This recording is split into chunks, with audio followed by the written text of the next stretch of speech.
सदियों से चली आ रही यह भारतीय संस्कृति कितने ही राजा और योद्धाओं के बलिदान और राष्ट्रभक्ति के कारण सुरक्षित है। यह भारत देश, इस देश की महान संस्कृति और इस संस्कृति के अद्भुत अमृत गान जो वर्तमान में चल रहे हैं, यह सब भारतीयों के पराक्रम का ही परिणाम है। ऐसा ही एक योद्धा था जिसने अपने बाहुबल और पराक्रम से पूरे संसार को हिला कर रख दिया था, जिसने मात्र भारत को ही नहीं अपितु पूरी धरती को बचाया था। अगर वह महान योद्धा ना होता तो भविष्य में कोई भी छत्रपति शिवाजी जैसा वीर पैदा नहीं हो पाता। आइए जानते हैं उस महान पराक्रमी और इस देश के असली रक्षक स्कंदगुप्त विक्रमादित्य के बारे में।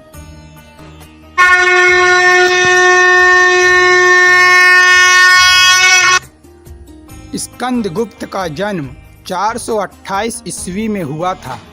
यह नालंदा विश्वविद्यालय बनवाने वाले महान शासक कुमार गुप्त के पुत्र थे। बचपन से ही इनके शरीर में वीरता भरी हुई थी और सदैव इनका शरीर वीर रस से झलकता रहता था।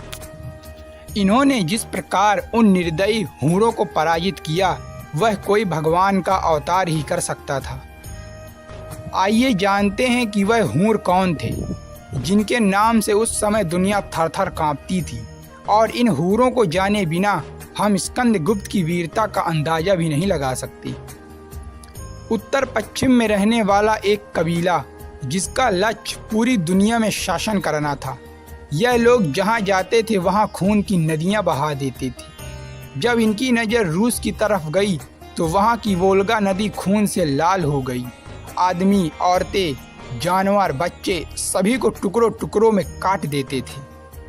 सिकंदर के मरने के 250 साल बाद ही यूनान साम्राज्य का अंत कर दिया गया। चीन ने इन हमलों से बचने के लिए चीन की दीवार बनाई थी। अरब के रास्ते से होते हुए जब यह भारत की ओर आ रहे थे, तब इनके रास्ते में जो आता था वह उन्हें राक्षसों की तरह नष्ट कर देते थे। जब यह भारत की सीमा पर आए तब यहाँ कुमार गुप्त का शासन था। गुप्त साम्राज्य अपने स्वर्णिम काल में था। चारों तरफ सुख शांति और समृद्धि थी। कुमार गुप्त बूढ़े हो चुके थे और वह इन निर्दयी हूणों के हमलों का सामना नहीं कर सकते थे। अब उनके शरीर में इतनी ताकत नहीं बची थी कि वह अपने देश की और धर्म की रक्षा कर सकी। उनके दिमाग में यह चिंता बैठ गई कि अब यह गुप्त साम्राज्य और यह भारतीय संस्कृति पूरी तरह नष्ट हो जाएगी और हमें कोई बचा नहीं पाएगा। तब इस पूरे भारतवर्ष में एकमात्र ऐसा योद्धा था जो इन निर्दयी हूणों से लड़ने के लिए तैयार हुआ और उसने प्रतिज्ञा की कि मैं इनका अंत कर दूंगा। और वह था 25 वर्ष का युवा बालक स्कंदगुप्त। जब यह बात पिता कुमार गुप्त को पता चली कि पुत्र इन निर्दयी हूणों से लड़ने जा रहा है, तो उनके अंदर और भी चिंता समा गई कि एक छोटा सा बालक कैसे इन राक्षसों का सामना करेगा।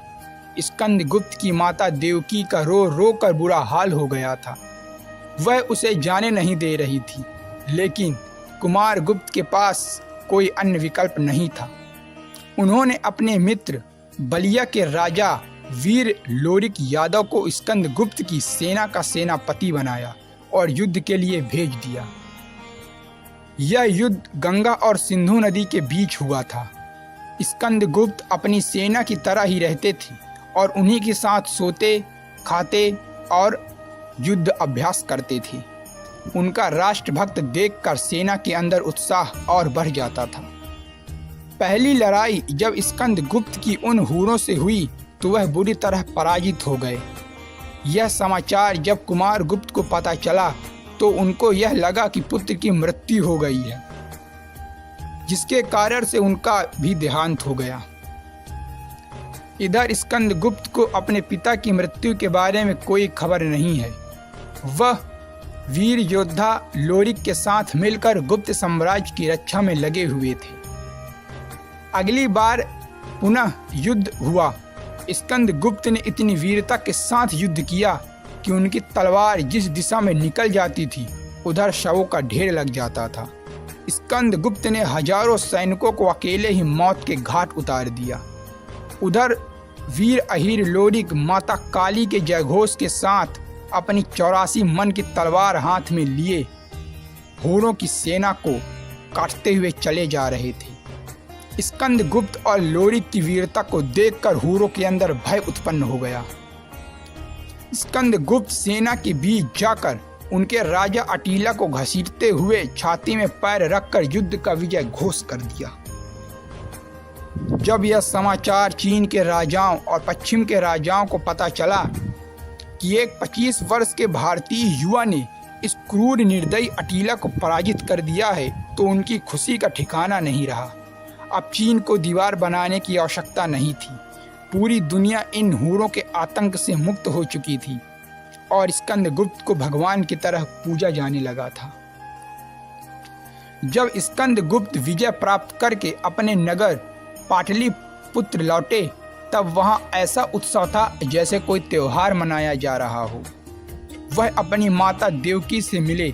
दोनों का मिलन इस प्रकार था कि दोनों के आंखों से आंसू बह रहे थे।